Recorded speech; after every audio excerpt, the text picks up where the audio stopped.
সুপ্রিয় দর্শক, আসসালামু আলাইকুম। আপনাদের সবাইকে স্বাগত জানাচ্ছি এখনকার আলোচনায়। আপনাদের সঙ্গে আছি আমি সিরাজুল ইসলাম। দর্শক, পাকিস্তানে আমেরিকা নতুন একটি ঘাঁটি খুলতে চেয়েছিল ইরানে হামলা চালানোর জন্য, কিন্তু পাকিস্তান তাতে রাজি হয়নি। আরেকটি গুরুত্বপূর্ণ ইরানের অভ্যন্তরীণ একটা খবর আছে। এমন কিছু বিলবোর্ড তেহরান শহরে স্থাপন করা হয়েছে যে বিলবোর্ডগুলো আমেরিকার জন্য মারাত্মক মারাত্মক সব মেসেজ দিচ্ছে। বিলবোর্ড বাট মেসেজগুলো খুব গুরুত্বপূর্ণ। এপাশে পাকিস্তানের প্রধানমন্ত্রী এবং সেনাপ্রধান একসাথে সৌদি আরব সফরে গেছেন। তাদের এই সফরের উদ্দেশ্য কি, আসল কাজ কি? আজকের আলোচনার সবচেয়ে বড় অংশ যেটা থাকবে সেটা হচ্ছে ডোনাল্ড ট্রাম্প ইরানের বিরুদ্ধে যে যুদ্ধ করতে আসলেন, এই যুদ্ধে তার প্রাপ্তিটা কি। সুপ্রিয় দর্শক, এই বিষয়গুলো নিয়ে আমি বিস্তারিত আলোচনা করার চেষ্টা করব। আশা করি প্রত্যেকটি আলোচনা ভালো লাগবে। আর আলোচনা যদি ভালো লাগে তাহলে সঙ্গে থাকবেন, লাইক কমেন্ট শেয়ার করবেন এবং চ্যানেলটি সাবস্ক্রাইব করে সাথেই থাকবেন। চলুন দর্শক, আমরা বিস্তারিত আলোচনা করি। প্রথমে বলছিলাম কি, যে পাকিস্তানে সামরিক ঘাঁটি খুলতে চেয়েছিল আমেরিকা ইরানের বিরুদ্ধে হামলা চালানোর জন্য। এই প্রস্তাব কবে কখন এক্স্যাক্ট জানা যায়নি, বাট সূত্রের খবর হচ্ছে পাকিস্তানের কাছে এই প্রস্তাব দিয়েছিল আমেরিকা, বাট পাকিস্তান রাজি হয়নি। যদি যুদ্ধ শুরুর আগে হয়ে থাকে তাহলে একটা হিসাব, আর যদি যুদ্ধের পরে, অর্থাৎ এই যে 40 দিনের যুদ্ধ, এর ভেতরে বা এই যে নতুন করে 13-14 দিনের যে যুদ্ধটা গেল, যুদ্ধবিরতির পরে আবার যে যুদ্ধ শুরু হলো, সেই সময় কোন সময় আমি শিওর না, বাট খবরটা এরকম যে পাকিস্তান সেই প্রস্তাব প্রত্যাখ্যান করেছে, সরি বলেছে। যখনই বলুক না কেন, যদিও আগে পরের সাথে একটা হিসাব আছে, যুদ্ধ শুরুর পরে যদি বলে থাকে তাহলে এক হিসাবে এই কারণে বলছি, যুদ্ধ শুরুর পরে ইরান যে পাল্টা আক্রমণ করেছে আমেরিকার বিরুদ্ধে, তাতে আশপাশের সমস্ত দেশ অবাক হয়েছে ইরানের সামরিক সক্ষমতা দেখে। এই জায়গা থেকে যদি বলে যে আমরা এই ঘাঁটি মাটি দিতে পারবো না, এটার সাথে আমরা নেই, তাহলে এক কথা, তার মানে ইরানের সামরিক সক্ষমতা দেখে বলেছে যে দরকার নেই সমস্ত ঝামেলা জড়ানোর, আমরাও ক্ষতিগ্রস্ত হব।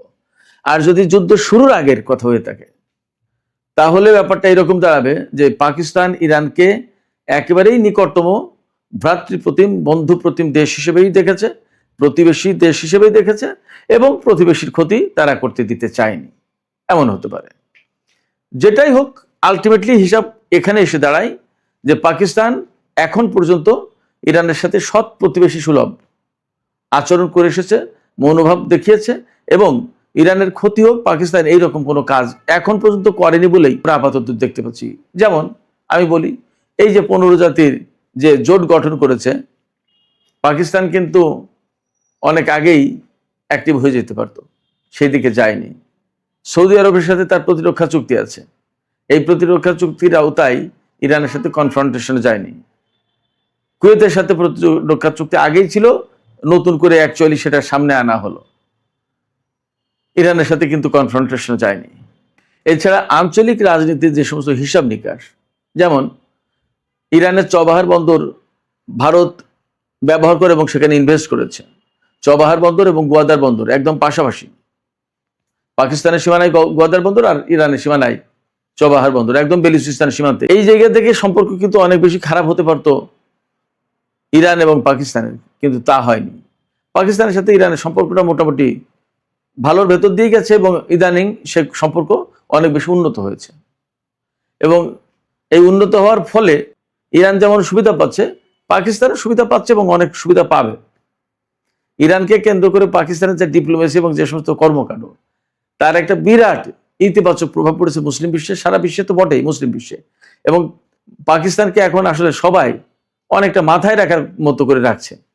কুয়েত তার সাথে চুক্তি করছে, কাতার, সৌদি আরব, জর্ডান তাকে বিশেষ মর্যাদা দিচ্ছে, তারপরে সোমালিয়ার সাথে তার চুক্তি হচ্ছে, তুরস্কের সাথে তো আছেই, ইরানের সাথে সম্পর্ক আছে প্রতিবেশী দেশ হিসেবে, চীনের সাথে সম্পর্ক আছে। এই জায়গায় মানে একটা মধ্যমণি হয়ে গেছে ইদানিংকার দিনগুলোতে। তো যাই হোক, যে কথা বলছিলাম, যে পাকিস্তান যেহেতু রাজি হয়নি ইরানকে হামলা চালানোর জন্য আমেরিকাকে ঘাঁটি দিতে, এটা অত্যন্ত বড় একটা বিষয় এবং এটা আসলে একটা অনুকরণীয় বিষয় যে প্রতিবেশীর সাথে কিভাবে এরকম বিপদের দিনে পাশে দাঁড়াতে হয়। সীমান্তবর্তী যে দুই প্রতিবেশী দেশ, তাদের ভেতরে এরকম সম্পর্কই থাকতে হয়। দর্শক, আমরা এবার সৌদি জোটের বিষয় নিয়ে একটু কথা বলি এবং পাকিস্তানের প্রধানমন্ত্রী সৌদি আরব সফরে গেছেন, তার সাথে সেনা প্রধান রয়েছেন। সৌদি আরব সফরে গেছেন পাকিস্তানের প্রধানমন্ত্রী, তার সাথে কেন সেনা প্রধান, এটা একটা ব্যাপার। আর সৌদি আরব আপনারা সবাই জানেন যে কয়েকদিন আগে একটা জোট গঠন করেছে, 15 জাতির জোট, ইয়েমেনের হুতিদের বিরুদ্ধে যুদ্ধ করার জন্য। সেটারও একটা ব্যাপার আছে। তো এই বিষয়টা নিয়ে একটু আলোচনা করি। সেটা হচ্ছে পাকিস্তানের প্রধানমন্ত্রী শেহবাজ শরীফ এবং সেনা প্রধান ফিল্ড মার্শাল আসিম মুনির, তারা দুইজন সৌদি আরব সফরে গেছেন। এই সফরে দুইজনের সাথেই সৌদি রাজা সালমান, যুবরাজ মোহাম্মদ বিন সালমান, তাদের বৈঠক হবে। তারা উমরা পালন করবেন যথারীতি এবং মদিনা শরীফের রাসূলুল্লাহ সাল্লাল্লাহু আলাইহি ওয়াসাল্লামের রওজা জিয়ারত করবেন। এরকম অনেকগুলো গুরুত্বপূর্ণ কাজ আছে। এর ভিতরে সবচেয়ে বড় যে কাজটা হবে সেটা হচ্ছে এই যে, আমার ধারণা, এই যে ইয়েমেনের সাথে সৌদি আরব লড়াই করার জন্য যে 15 জাতির জোট করলো, এখানে কিন্তু হুতিরা পাকিস্তানকে বিশেষ সুবিধা দিয়েছে, তাদের জাহাজ আটকাচ্ছে না। তাইলে পাকিস্তান এখানে কিন্তু নৈতিকভাবে একটা দায়বদ্ধতার ভিতরে পড়েছে। পাশাপাশি ইরানের সাথে তার যে সম্পর্ক এবং হুতিদের সাথে যদি এখন পাকিস্তান সৌদি আরবের হয়ে লড়াই করে, তাহলে মধ্যপ্রাচ্যের অনেক হিসাব বিকাশ কিন্তু পাল্টে যাবে। এই জায়গা থেকে পাকিস্তানকে অত্যন্ত সতর্কতার সাথে পা ফেলতে হচ্ছে। সৌদি আরবের সাথে পাকিস্তানের সম্পর্ক আছে, এটা আমরা জানি। এটা বহু আগে থেকে ছিল, এখন আছে, ভবিষ্যতে আরো কতদিন থাকবে তার কোনো ঠিক ঠিকানা নেই। এবং ইয়েমেনের সাথে সৌদি আরব এর আগে জোটবদ্ধভাবে লড়াই করেছে, কিন্তু সেই জোটে সরাসরি পাকিস্তান যুক্ত হয়নি। শেহবাজ শরীফের ভাই নওয়াজ শরীফ যখন পাকিস্তানের প্রধানমন্ত্রী 2015 সালে, তখন কিন্তু সৌদি আরব ইয়েমেনের বিরুদ্ধে প্রথম যুদ্ধ শুরু করে। তখনও কিন্তু নওয়াজ শরীফ সরাসরি সৌদি আরবের পক্ষে দাঁড়িয়ে ইয়েমেনের সাথে যুদ্ধ করেনি, কারণ ভ্রাতৃঘাতী, মুসলিম ভ্রাতৃঘাতী যুদ্ধ হবে, এই কাজটা পাকিস্তানে করেনি। নাম্বার 1। নাম্বার 2 হচ্ছে, যেহেতু এখানে সৌদি আরব এবং ইরানের একটা ক্যালকুলেশন, ইকুয়েশন, অনেক কিছু ছিল, এই জায়গা থেকে পাকিস্তান সৌদি আরবের পক্ষে যাবে নাকি ইরানের পক্ষে যাবে, এটা একটা বিরাট ঝামেলার কারণ ছিল। কারণ পাকিস্তান হচ্ছে ইরানের একেবারে প্রতিবেশী দেশ, তার সাথে 900 কিলোমিটার সীমান্ত, আর ওপাশে সৌদি আরবের নিরাপত্তার অনেক কিছু দেখভাল করে পাকিস্তান। তো অথচ দুটোই মুসলিম কান্ট্রি, দুটোই মধ্যপ্রাচ্যের গুরুত্বপূর্ণ শক্তি। তাহলে কার পক্ষে যাবে এবং কার শত্রু হবে আর কার মিত্র হবে, এটা বিরাট একটা ঝামেলা ছিল। এই ঝামেলায় পাকিস্তান কিন্তু তখন সৌদি আরবের পক্ষে ইয়েমেনের বিরুদ্ধে লড়াই করেনি। আজকে কি সেই পাকিস্তান সেই নীতি থেকে সরে আসবে হুট করে? এবং এখন তো পরিস্থিতি আরো ক্রিটিক্যাল, কারণ মধ্যপ্রাচ্যে আসলে আমেরিকার অবস্থান থাকবে কিনা, ইরানের ভবিষ্যৎটা কি হবে, এবং মধ্যপ্রাচ্যে যে বিরাট একটা চেঞ্জ হচ্ছে, এই চেঞ্জটার শেপটা কি হবে, অনেক কিছু নির্ভর করছে পাকিস্তানের সাথে, অনেক কিছুর সাথে পাকিস্তান জড়িত। আবার হরমুজ প্রণালী যে ইরান আটকে দিয়েছে, এবং ইরান বলছে কি যে এই হরমুজ প্রণালী মালিকানা আমাদের এবং ওমানের, এই যে মালিকানা অর্থাৎ সার্বভৌমত্ব দাবি করা, এই সার্বভৌমত্ব দাবি করার পক্ষে সমর্থন দিয়েছে কিন্তু চীন। ইরানের এই দাবির প্রতি চীনের এই সমর্থন, এটা খুবই গুরুত্বপূর্ণ। অর্থাৎ আমেরিকা যে অবস্থান নিয়েছে তার জাস্ট বিপরীত। এবং মধ্যপ্রাচ্যের চীনের যে বিরাট স্বার্থ, সেটা ইরানের মধ্য দিয়েই আদায় হবে। তাহলে চীনের বিরুদ্ধে কি পাকিস্তান চলে যাবে? এটা এক বিরাট প্রশ্ন।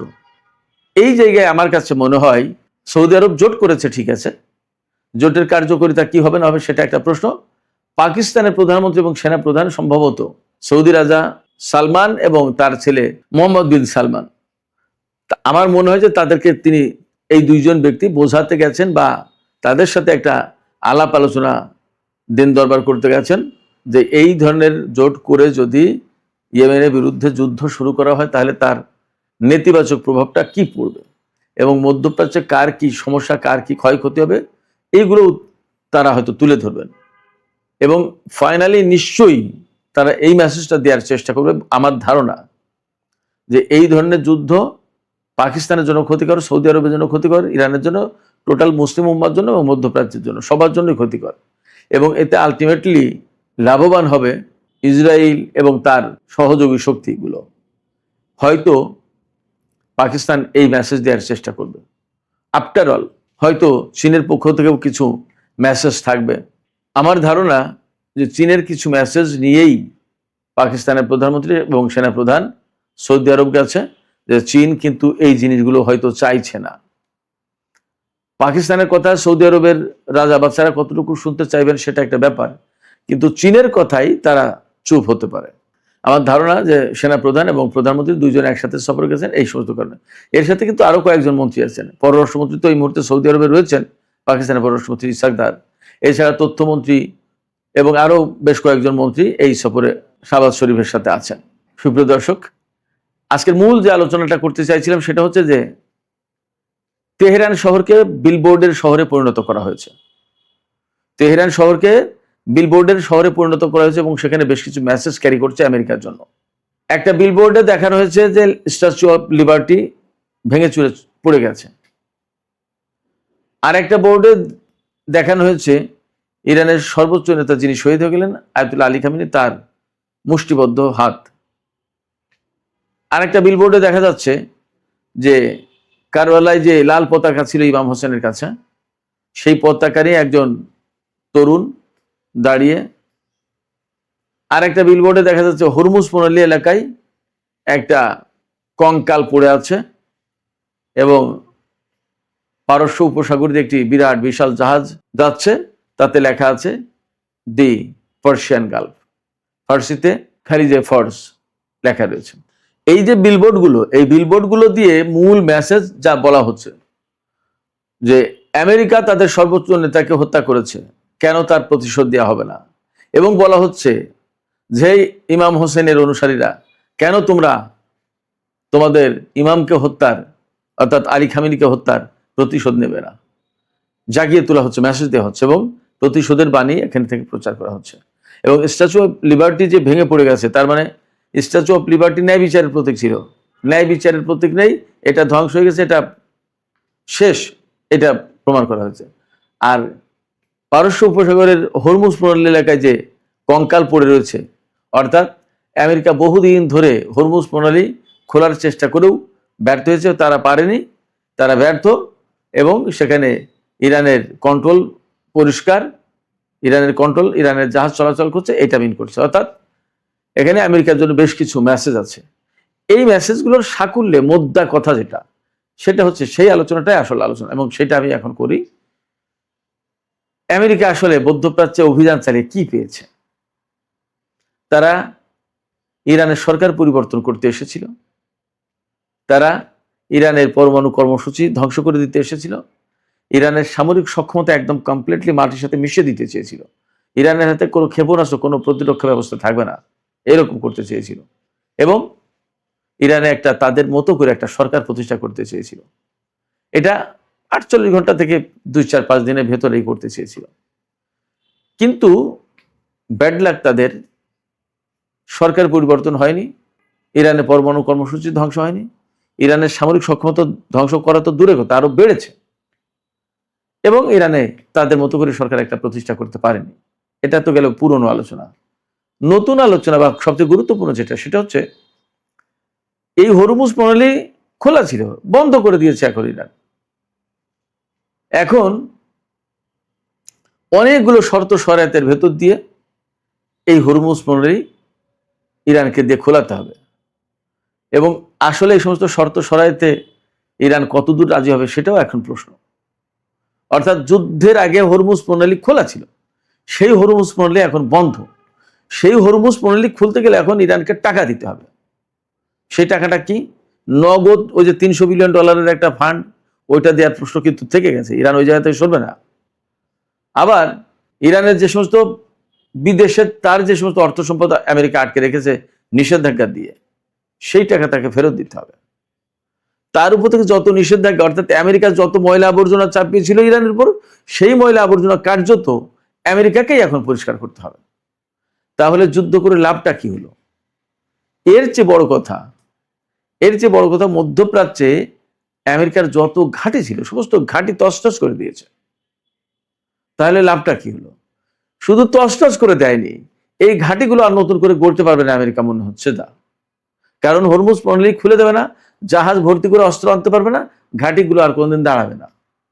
এবং মধ্যপ্রাচ্যের দেশগুলো যারাই আমেরিকার পরম বন্ধু, পরম শুভাকাঙ্ক্ষী ছিল, সেই দেশগুলো এখন আমেরিকাকে কিন্তু আর ভরসা করতে পারছে না। এই দেশগুলোর কাছে নিরাপত্তার নামে যে বিপুল পরিমাণে অস্ত্র বিক্রি করত, এখন কি আর তা পারবে? ইতিমধ্যে কিন্তু পাকিস্তান এবং চীন জায়গা দখল করা শুরু করেছে। এরপরে মধ্যপ্রাচ্যে আমেরিকার বা সারা বিশ্বে যে প্রভাব প্রতিপত্তি ছিল, মাতুবরে ছিল, যে অবস্থান ছিল, সেই অবস্থানে সেই প্রভাব প্রতিপত্তি কি আর কোনোদিন ফিরে পাবে?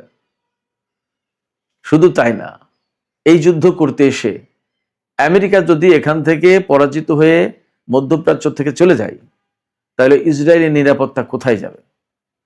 এই যে ভূখণ্ডটা, এই ভূখণ্ডটাকে তো এখন মারাত্মক হুমকির মুখে ফেলেছে। সম্ভবত ইরানের সাথে যুদ্ধ করতে এসে মধ্যপ্রাচ্যের দেশগুলোকে এখন একটা সুতোয় বেঁধে দেওয়ার ব্যবস্থা করলো, অর্থাৎ খানিকটা ঐক্যবদ্ধ হওয়ার ব্যবস্থা করে দিল সম্ভবত আমেরিকা। তাহলে কি দাঁড়াচ্ছে? এখানে পাকিস্তান, তুরস্ক, চীন, ইরানের প্রভাব তো বটেই, এই সমস্ত দেশের প্রভাব ব্যাপকভাবে বেড়ে যাবে এবং একেবারে চিহ্নিত শক্তি হিসেবে ইরান এখন বিশ্বের বুকে দাঁড়িয়ে গেল। এতদিন গোপন শক্তি ছিল, ইরানকে মানে কি মানে না, নানান রকম ব্যাপার। তার সাথে যেহেতু আমেরিকার দ্বন্দ্ব, নিষেধাজ্ঞা, আমেরিকাকে উপেক্ষা করে কিন্তু কেউ ইরানের বিরুদ্ধে যেতে চাইতো না। এখন ইরানের সাথে পাকিস্তানের বিরাট বিরাট চুক্তি হচ্ছে। তাহলে তো সমস্ত সবকিছু মিলে হিসাব নিকাশ করে আমরা দেখতে পারি যে এই যুদ্ধ করতে এসে আমেরিকা আসলে খুব লাভবান হতে পারেনি। শুধু লাভবান হতে পারেনি এইখানে তা না, খোদ আমেরিকার ভেতরেও কিন্তু সংকটে পড়েছে। বহু সংখ্যক গুরুত্বপূর্ণ অফিসার, সেনা অফিসার, তাদেরকে বহিষ্কার করা হয়েছে, অনেকে পদত্যাগ করেছে। রাজনৈতিক ক্ষেত্রে রিপাবলিকান দল মারাত্মক রকমের সংকটে পড়েছে। সামনে নভেম্বরে যে মিড টার্ম ইলেকশন, সেই ইলেকশনে তারা পার পাবে কিনা সেটা একটা প্রশ্ন।